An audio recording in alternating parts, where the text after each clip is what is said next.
Okay guys, happy week 2. Woo, we only have one more week after this week. But still, awesome job you guys. Great job on your journals. I'm gonna go over a few things. It's supposed to be rating, so, and also half of our detox group hasn't, or they're not available to come to the meetings. So I feel like they're missing out on some stuff. So I figured I'd make this video. So first thing I want to talk about is pooping. Yes. So we are detoxing, right? We're getting our trash can, our liver is trying to flush out stuff. And then also our intestines, again, are trying to get rid of bacteria, viruses, parasites, just junk, yeast, right? All those things that are not supposed to be in there that a lot of us have just from poor diet, alcohol, all those fun things. So if you are not pooping, it is an issue. So you should be going at least once a day. If you are not, just hit me up privately. There's a couple of things we can do. Obviously, number one is your water intake. You really need to be hitting that half of your body weight in ounces. Another easy one is adding some apple cider vinegar, the Bragg's brand that has like the mother in it, basically the stuff floating. You can do some shots of that. There's a couple different things we can do, but the easiest is to make sure you have that water intake. But yeah, if that's a problem, message me and we need to fix that because we need all of that to exit your body. And again, that's why sweating every day is really important as well. So you want to detox through your skin and you want to detox the other way. Okay, moving on. 2, so journals. Awesome. Again, great job. Everyone turned one in. You guys are eating awesome. The biggest thing was blood sugar issues for me. So a couple of you guys got emails back about cortisol, and I want to go over that a little bit. I wrote it in green, but I think I need to go over it in black. So this is where you want your blood sugar to be. So you want it to be kind of even all day. When you eat things in this A category, I usually call it the crap category. This isn't working very well. But you can see this spikes all the way up super high. So this is the category that most of us have taken out, right? We're not eating candy and juice and sodas, things that basically we know spike our sugar immediately. So we're all really good there. I'm not too worried about that, but that's why we don't want, right? So we M&Ms, whoop, we're like, yeah. And then all of a sudden you crash way below that ideal line. Okay. Category B, this is where you're going to come up. You're not going to get as high, and it's going to take a little bit longer for you to get below that ideal line. And usually I just call this the carbs category. So that's your breads, your cereals, your bagels. Really, it's white processed food, right? That, it takes a little bit longer than A because there's some fiber. There might be a little bit of fat, little things to slow down and not make it go as high. But that's still, it's only an hour that's going to maintain you. So this is what we're working on. Category C has no spike. Yeah, you're gonna stay right kind of in that world that you wanna be in, and that's gonna be depending 2 to 3 hours that you're not up and you're not down. This is the money right here. This is where you wanna be.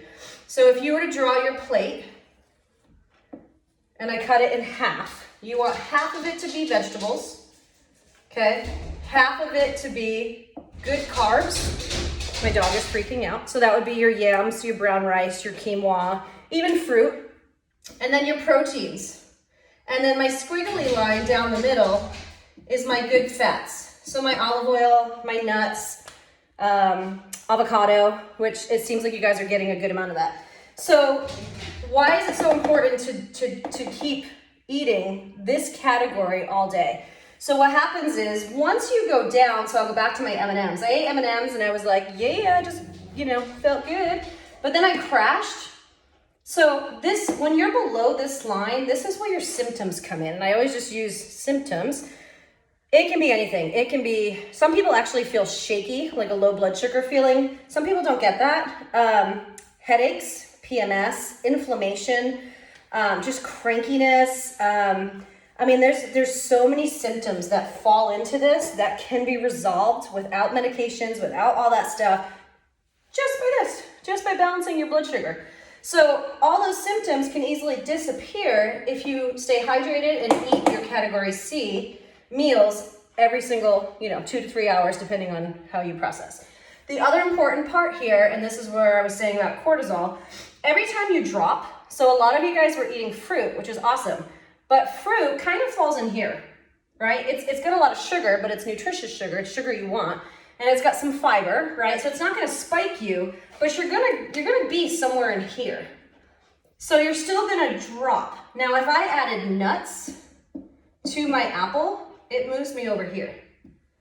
Because the protein and the fat that's in the nuts slows down the sugar spike, if that makes sense. So you move by having that apple, adding some nuts or some hummus to your carrots, things like that. You bump over here, and now you've eaten a balanced, no spike, no drop snack.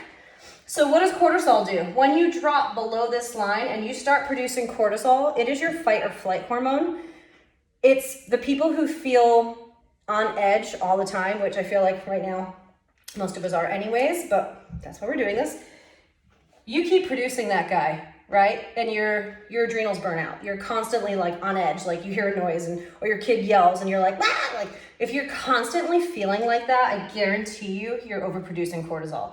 You're in the fight of the fight and flight. So the other thing it does is it stores fat. So its job is to keep you alive. So say you didn't eat for, 10 hours, right? Overnight, let's say, and then you skip breakfast, you're still producing cortisol. And then when you eat lunch and you have your healthy chicken salad with avocado and mushrooms and everything else, your body has been producing this for like 15 hours. And now it's gonna store the fat that you just, even though it's healthy fat, it's gonna store it because you're telling your body, I don't really know when you're gonna feed me again. So we have to stop the production of cortisol. And the way to do that is to not drop below this line. Okay, so over here. The other aspect of this is when your blood sugar is really high, your body goes into freak out mode and it's like, whoa, this is way too much sugar. I can't handle it. It's bad for my body. It produces insulin, right? So overproduction of insulin eventually burns out your pancreas. It can lead to diabetes, all sorts of negative things on the body. So that explains for most of the people who got comments back about just adding, mostly it was proteins and fats with your vegetables or fruit. And just a reminder as to why we are trying to eat this type of meal and snack. The last thing I want to talk about quick and adding on for this week is social media. So pretty much besides seeing your friends' kids and dogs and stuff, there is no positive of social media, right? We're on it all the time. We're judging, wow, her family pictures are so perfect and I can't even get my kid to smile in a photo. Why is her house or his house? Wow, look at his car. I mean, we're just constantly comparing ourselves to everyone. And it's just really, it has a negative effect. So I want to add in this week, like a mental health edition of you don't have to get off Facebook or Twitter, whatever your thing is, but just try to cut back. Like I know I'm guilty of when I'm at the grocery store and I'm waiting in line and I'm just bored. I pick up my phone, I scroll through. When the boys go to bed and I have alone time, instead of doing something for me, I find myself on my phone and I'm like, oh my God, an hour went by. What did I do? I just wasted an hour where I could have been doing something, even just reading a book or like something just so much better. So my challenge for you this week is to really be aware of your social media and how much you're on there. And just try and cut back. Again, you don't have to get off there. It is a great platform for staying in touch with friends and family long distance, but to be on there and just searching and reading just negative stuff and comparing yourself all day is just not a bonus. So that's my challenge. Remember that last week we added in me time. So try and include that in your journal. And again, that can just be taking a bath or going for a walk, but try and do it by yourself.